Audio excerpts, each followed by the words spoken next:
যখন ভগবান সাথে থাকে তখন এই তিনটে সংকেত মিলতে থাকে। ১ নম্বর, খারাপ সময়েও তুমি মন থেকে ভেঙে পড়ছো না। অন্তরের শক্তি তোমাকে সামলাতে থাকে। ২য় নম্বর, হঠাৎ কোনো খারাপ ব্যক্তি তোমার জীবন থেকে দূরে সরে গেল, কেননা ভগবান তোমাকে বাঁচাচ্ছে। ৩য় নম্বর, তোমার মন ধীরে ধীরে ভগবানের দিকে শরণাগতি করছে। এটা হচ্ছে সবথেকে বড় সংকেত। স্মরণে রাখতে হবে, যখন ভগবান সাথে থাকে তখন রাস্তা নিজে থেকেই তৈরি হয়ে যায়। এর জন্য বিশ্বাস রাখতে হবে, তবেই সব কিছু ঠিক হয়ে যাবে। পরমাত্মা বলেন যে লোকে তোমার প্রশংসা করছে বা নিন্দা করছে তার চিন্তা ছেড়ে দাও। শুধু একটা কথাই চিন্তা করো, আমি আমার দায়িত্ব সততার সাথেই পালন করেছি। কেননা অন্যের নজরে নয়, পরমাত্মার নজরেই আমাকে মহান হতে হবে। বলা হয় আপনি কখন সঠিক ছিলে এটা কই স্মরণে রাখে না। আপনি কখন ভুল করেছেন কিন্তু এটা কেউ ভোলে না। যে ব্যক্তি সংঘর্ষের মধ্যেও দোস্তি করে নেয় বা বন্ধুত্ব করে নেয় তার লক্ষ্য দূরে নয়, কাছেই চলে আসে। জীবনে পরিস্থিতি যেমনই আসুক না কেন, নিজের স্বপ্নকে কখনো ছোট করতে নেই। বিশ্বাস আর মেহনত দুটোকেই মিলে অসম্ভবকে সম্ভব করে দাও। ओम शांति। बाप के राइट हैंड बनना है तो हर बात में राइटियस बनो, सदा श्रेष्ठ कर्म करो। বাবা বলেন বাচ্চারা, বাবার রাইট হ্যান্ড হতে হবে, তাই প্রতিটি কথায় রাইটিয়াস হও, সর্বদাই শ্রেষ্ঠ কর্ম করো। कौन सा संस्कार सेवा में बहुत विघ्न डालता है। বাবা বলেন কোন সংস্কার সেবায় অনেক বিঘ্ন সৃষ্টি করে। भाव स्वभाव के कारण आपस में जो दैत्य मत के संस्कार हो जाते हैं वह सेवा में बहुत विघ्न डालते हैं। दो मतों से बहुत नुकसान होता है। क्रोध का भूत ऐसा है जो भगवान का भी सामना करने में देरी ना करे। इसलिए बाबा कहते हैं मीठे बच्चे, ऐसा कोई भी संस्कार हो तो उसे निकाल दो।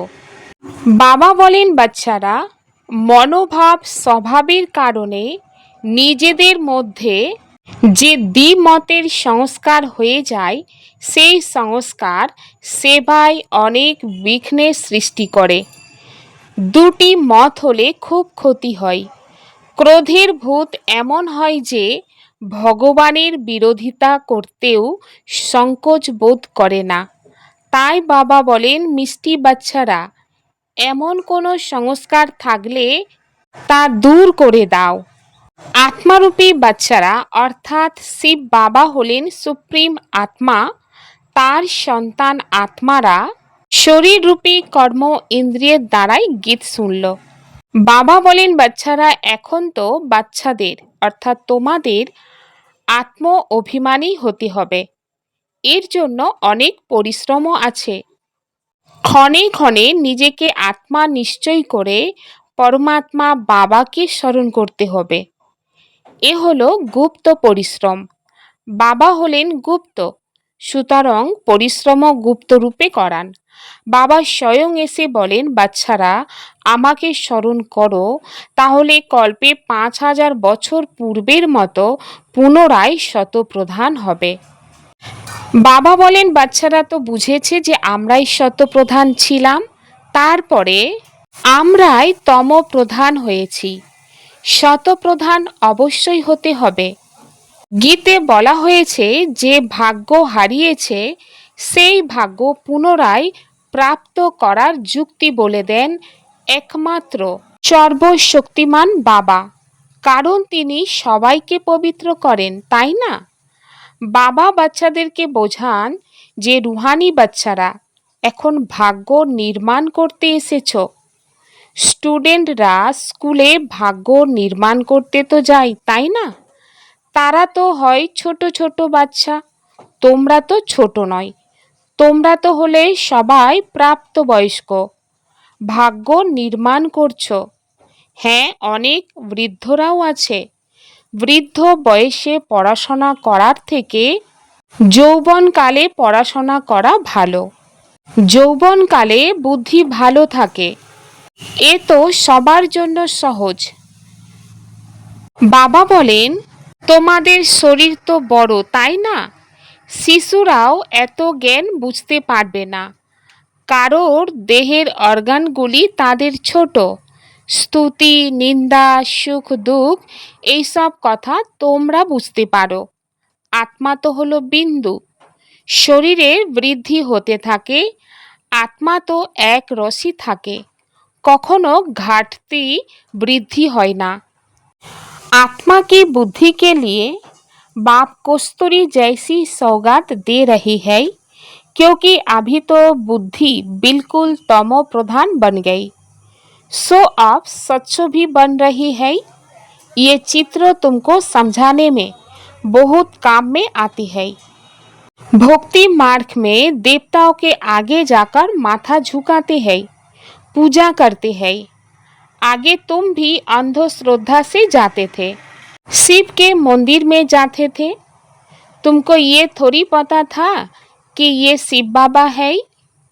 বাবা বলেন, আত্মার বুদ্ধির জন্য বাবা কস্তুরীর মতন সৌগাত বা উপহার দিচ্ছেন, কারণ এখন তো বুদ্ধি একেবারেই তমপ্রধান হয়েছে, যা এখন স্বচ্ছ হচ্ছে। এই চিত্র তোমাদেরকে বোঝানোর জন্য খুব ভালো। ভক্তি মার্গে দেবতাদের সম্মুখে গিয়ে মাথা নত করে পূজা করে। পূর্বে তোমরাও অন্ধবিশ্বাসের সাথে মন্দিরে যেতে, শিবের মন্দিরে যেতে। তোমরা কি তখন জানতে নাকি যে ইনি হলেন শিব বাবা? বাবার কাছে স্বর্গের অধিকার অর্থাৎ বর্ষা অবশ্যই প্রাপ্ত হয়, তাই তো তার এতখানি মহিমা গায়ন করা হয়। কেউ সৎকর্ম করে গেলে তাদের মহিমা গায়ন করা হয়। স্ট্যাম্প তৈরি করা উচিত শিব বাবার। শিব পিতা সবাইকে সুখ প্রদান করেন।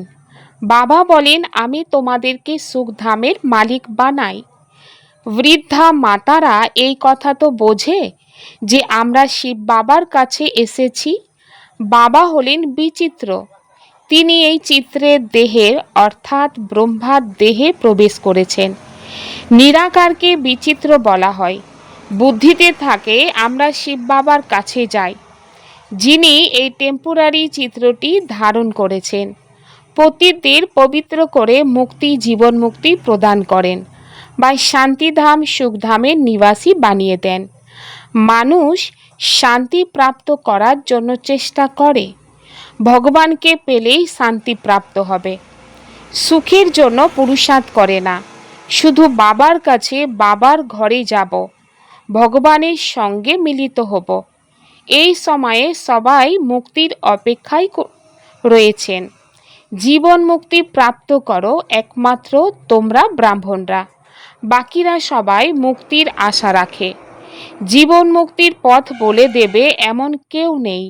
বাবা বলেন, সন্ন্যাসীদের কাছে গিয়ে শান্তি কামনা করে, বলে মনের শান্তি কিভাবে পাবো?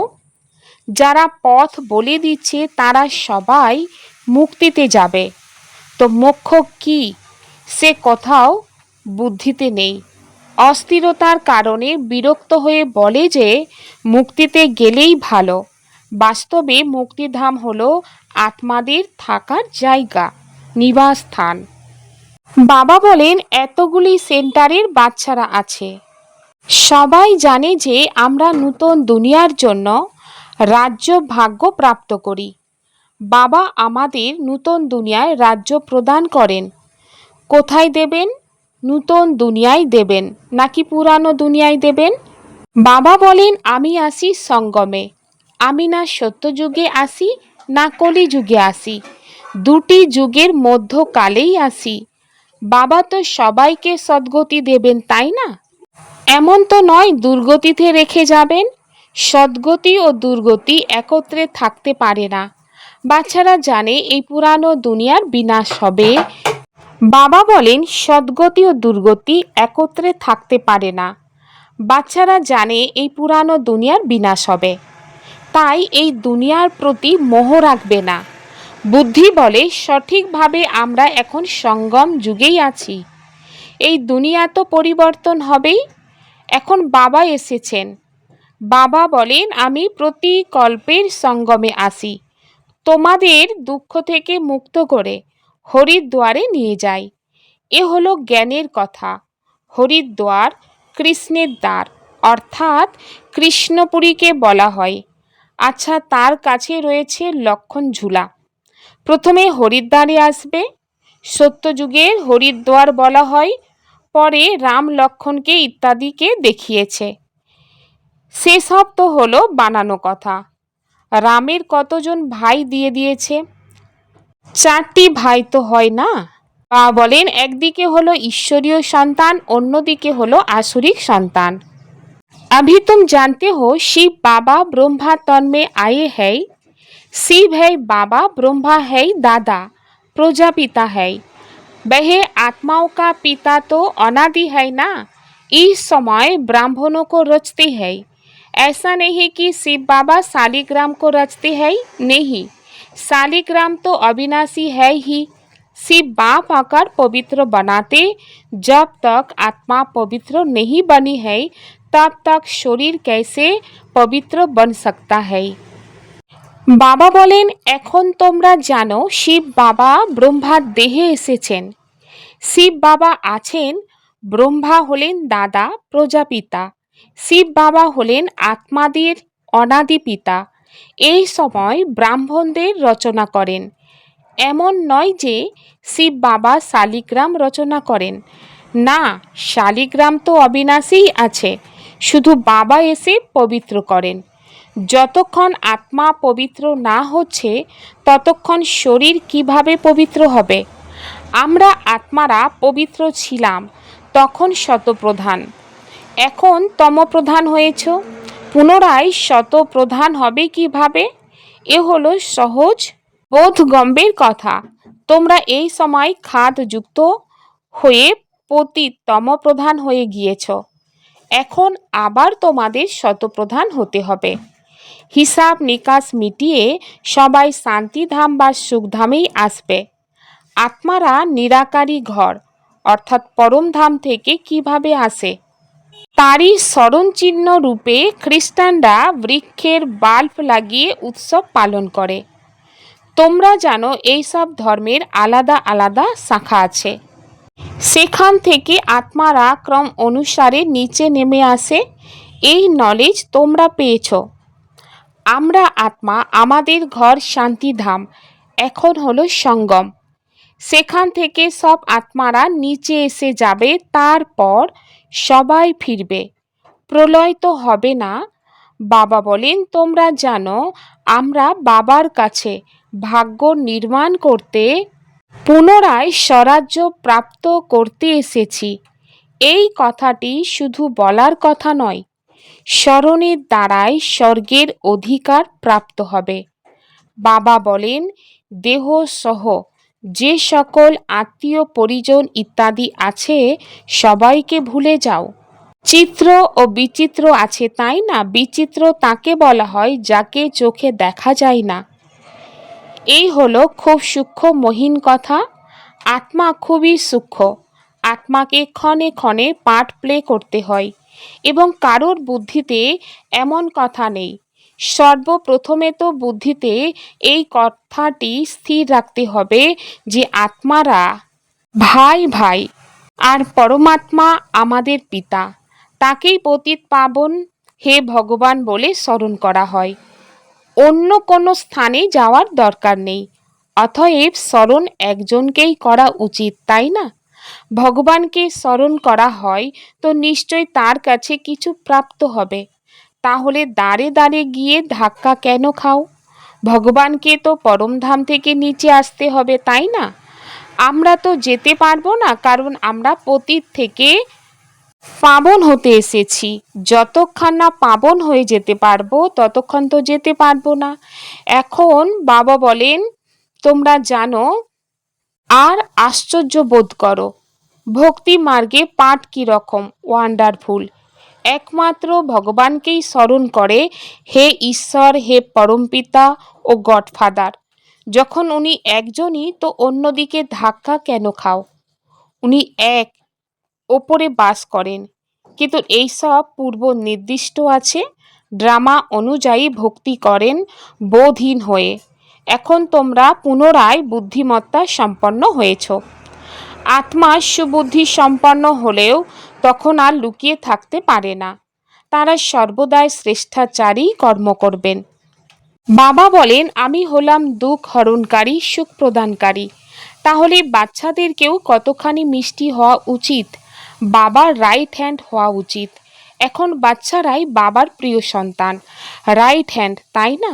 তোমরা জানো লেফট হ্যান্ডের দ্বারাই অত কাজ করা যায় না, কারণ রাইট হ্যান্ড রাইটিয়াসের কাজ করে। তাই এই রাইট হ্যান্ডকেই শুভ কর্মের নিযুক্ত করা হয়। পূজা সর্বদাই রাইট হ্যান্ড দ্বারাই করে। বাবা বলেন, প্রতিটি কথায় রাইটিয়াস হও। বাবাকে পেয়েছ তো খুশি তো হওয়া উচিত। बाप कहते हैं, माँ में कम याद करो तो फिर अंत मोती सो गति हो जाएगी। मौत और गत बा गति करने की मौत एक ही है। गाया भी जाता है, ईश्वर की गत मत ईश्वर ही जाने। पतित पावन वही है, वह जानते हैं मैं मनुष्य को पावन बनाए दुर्गति से सद्गति में कैसे ले जाऊंगा। भक्ति मार्ग में कितनी मेहनत करते हैं, परंतु सद्गति होती नहीं, फल कुछ भी मिलता नहीं। सद्गति देने वाला तो एक ही बाप है ना। बाबा बोलें, মা মে কম স্মরণ করো, অর্থাৎ আমাকে একমাত্র স্মরণ করো, তাহলে অন্তিম সময়ে সেই রূপ গতি হয়ে যাবে। মতামত ও অবস্থা বা গতি প্রদান করার মতামত কেবলমাত্র একটি। গায়েন আছে, ঈশ্বরের গতিমতি ঈশ্বরই জানে। পতিত পাবন হলেন তিনি। উনি জানেন মানুষকে পবিত্র করে দুর্গতি থেকে সদ্গতিতে কিভাবে নিয়ে যাবেন। ভক্তি মার্গে অনেক পরিশ্রম করে, কিন্তু সদ্গতি হয় না, ফল কিছুই প্রাপ্ত হয় না। সদ্গতি তো প্রদান করেন একমাত্র বাবা। ভক্তিতে যে যেরকম ভাবনা সমেত পূজা করে, তাকে সেই রূপ ফল আমি প্রদান করি। সেসব ড্রামাতে নির্দিষ্ট আছে, তারা সতই তাই প্রাপ্ত করে। নিজস্ব পুরুষার্থের আধারে এখন পবিত্র বাচ্চাদেরকে নিজ পুরুষার্থের আধারেই হতে হবে। বাবা বলেন, মিষ্টি মিষ্টি বাবাকে স্মরণ করো। তিনি হলেন সর্বশক্তিমান, অলমাইটি অথরিটি। অনেক ভালো বানিয়ে দেন। তোমরা সব কিছুই জেনেছ, তারপরেও বাবার কাছে স্বর্গের অধিকার প্রাপ্ত করছো। রচয়িতা এবং রচনার নলেজ তোমাদের বুদ্ধিতে আছে। তোমরা জানো এই নলেজের আগে আমাদের ছিল না। যজ্ঞ, তপ ইত্যাদি করা, শাস্ত্র ইত্যাদি শোনা, এ হলো শাস্ত্রের নলেজ। তাকে ভক্তি বলা হয়।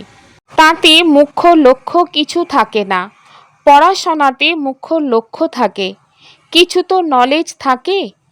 আমাদেরকে পতিত থেকে পবিত্র হওয়ার নলেজ পতিত পাবন বাবা দিয়েছেন। সৃষ্টির আদি মধ্য অন্তের নলেজ বাবা দিয়েছেন।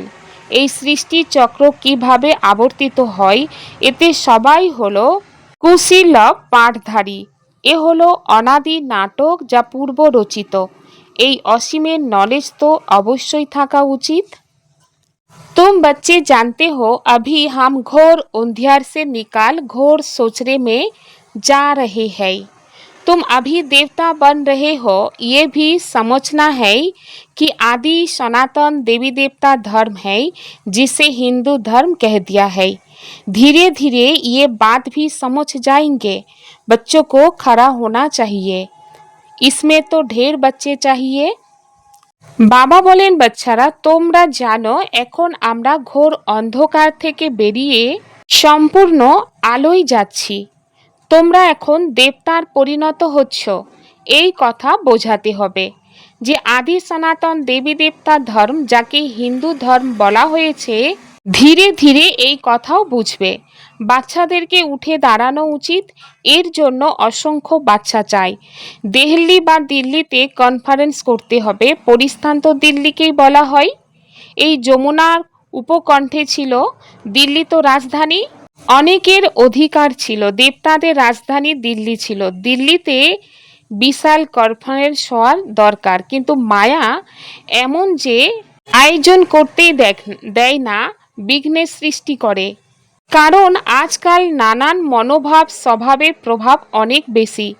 বাচ্চাদেরকে নিজেদের মধ্যে একজোট হয়ে সার্ভিস করা উচিত। তারা একসাথে মিলিত না হওয়ার দরুন রাজত্ব হারিয়ে যায়, পার্টি বিভাজিত হয়ে যায়। তখন প্রেসিডেন্টকে পদ থেকে বিচ্যুত করে, দ্বৈত মত অনেক ক্ষতি করে। তখন ভগবানের বিরোধিতা করতেও পিছুপা হয় না, ক্ষতিভোগ অনেক করে। ক্রোধের ভূত এলে তখন তো বলার মতন কিছুই থাকে না। তাই বাবা বলেন, গুড় জানে এবং গুড়ের বস্তাই জানে। বাবা বাচ্চাদেরকে সৃষ্টির আদি মধ্য অন্তের নলেজ বলে দিচ্ছেন। এখন কেউ ধারণ করুক বা না করুক, সবাই এর পুরুষার্থের ওপরে নির্ভর করছে সব কিছু। এমন নয় বাবা কারোর ওপরে আশীর্বাদ বা কৃপা করবেন, এতে কৃপা ইত্যাদি প্রার্থনা করার কোনো কথা নেই। প্রেরণার দ্বারাই যদি যোগ ও জ্ঞান শেখানো থাকতো, তাহলে বাবা বলেন আমি এই নোংরা দুনিয়াতে আসতাম কেন। প্রেরণা, আশীর্বাদ এইসব হলো ভক্তি মার্গের কথা। এখানে পুরুষার্থ করতে হয়, প্রেরণার কোনো ব্যাপার নেই। তোমরা 3টি ইঞ্জিন পেয়েছো একসাথে। দুনিয়া তো পিতা টিচার আলাদা হয়, গুরু প্রাপ্তি পরে হয়। এখানে তো এই 3জন প্রাপ্ত হয় একত্রে। বাবা বলেন আমি তোমাদেরকে পূজ্য বানাই, তোমরা পরে পূজারী হয়ে যাবে। খুব যুক্তি সহকারে বোঝাতে হবে, এমন যেন না হয় কেউ সংজ্ঞা হারায়। সর্বপ্রথম মুখ্য হলো 2জন পিতা। ভগবান হলেন পিতা, তার জন্ম শিব জয়ন্তী এখানে পালন করা হয়। নিশ্চয়ই স্বর্গের মালিক করেন। হয়তো ভারতের স্বর্গ ছিল, এখন নরকের বিনাশের জন্য মহাভারতের যুদ্ধ সামনে দাঁড়িয়ে আছে। অবশ্যই বাবা হলেন নূতন দুনিয়ার স্থাপনাকারী। বাবা শ্রীমত অনুসারে আমরা বলি যে ভারতকে আমরা পবিত্র করেই ছাড়ব। जैसे बाप दुख हरता सुख करता है, ऐसे बाप समान बनना है, बहुत मीठा बनना है, सदा शुभ काम करके राइट हैंड बन जाना है। যেমন বাবা হলেন দুঃখ হরণকারী, সুখ প্রদানকারী, তেমন বাবার সমান হতে হবে, খুব মিষ্টি হতে হবে, সদা শুভ কাজ করে রাইট হ্যান্ড হয়ে যেতে হবে। कभी दो मतें नहीं बनानी है, भाव स्वभाव में आकर एक दो का सामना नहीं करना है, क्रोध का भूत निकाल देना है। বাবা বলেন কখনো দ্বিমতে সৃষ্টি করবে না, কারোর মনোভাব স্বভাবের প্রভাবে প্রভাবিত হয়ে একে অপরের বিরোধিতা করবে না। ক্রোধের ভূত অবশ্যই দূর করতে হবে। स्वयं की स्मृति में रहे अपने हर कर्म को संयम नियम बनाने वाले अथॉरिटी स्वरूप भव। जैसे साकार में स्वयं की स्मृति में रहने से जो कर्म किया वही ब्राह्मण परिवार का संयम बन गया। स्वयं के नशा में रहने के कारण अथॉरिटी से कह सकते हैं कि अगर साकार द्वारा कोई उल्टा कर्म भी हो गया तो सुलटा कर देंगे। स्वयं के स्वरूप की स्मृति में रहने से ये नशा रहता कि कोई कर्म उल्टा हो ही नहीं सकता। आप बच्चे भी जब स्वयं की स्थिति में स्थित रहो तो जो संकल्प चलेगा, जो बोलेंगे व कर्म करेंगे वही संयम नियम बन जाएगा। বাবা বলেন নিজের স্মৃতিতে থেকে নিজের প্রত্যেক কর্মকে সংযম নিয়ম বানানোর অথরিটি স্বরূপ হও। যেরকম সাকার বাবা নিজের স্মৃতিতে থেকে যে কর্ম করেছেন সেটাই ব্রাহ্মণ পরিবারের সংযম হয়ে গিয়েছে। নিজের নেশায় থাকার কারণে অথরিটির সাথে তিনি বলতেন যে সাকার দ্বারাই যদি কোনো ভুল কর্ম হয়ে যায় তাহলে সেটাকে ঠিক করে দেবে। নিজের স্বরূপের স্মৃতিতে থাকার কারণে এই নেশা থাকে, যে কোনো কর্ম ভুল হতেই পারে না। তোমরা বাচ্চারাও যখন নিজের স্থিতিতে স্থির থাকো তখন যে সংকল্প করবে, যে কথাটা বলবে বা কর্ম করবে সেটাই সংযম নিয়ম হয়ে যাবে। पवित्रता का पिल्लर मजबूत करो तो ये पिल्लर लाइट हाउस का काम करता रहेगा। বাবা বলেন পবিত্রতার পিলার মজবুত করো, তাহলে এই পিলার লাইট হাউসের কাজ করতে থাকবে। অপবিত্রতার বীজকে সমাপ্ত করে সম্পূর্ণ স্বচ্ছ পবিত্র হও। যদি বুদ্ধিতে অশুদ্ধ সংকল্প বা পুরানো সংস্কার সংকল্প রূপে টাচ হয় তাহলে সম্পূর্ণ বৈষ্ণব বলা হবে না। যেরকম কোনো অকর্তব্য কাজ দেখেও থাকো তাহলে তার প্রভাব পড়ে, তারও হিসাব হয়ে যায়। এই হিসাবের দ্বারাই চিন্তা করো, তাহলে পুরানো সংস্কার বা অশুদ্ধ সংকল্প বুদ্ধিতে যদি টাচ হয় তাহলে সম্পূর্ণ বৈষ্ণব বা সম্পূর্ণ পবিত্র কিভাবে বলবে। ওম শান্তি।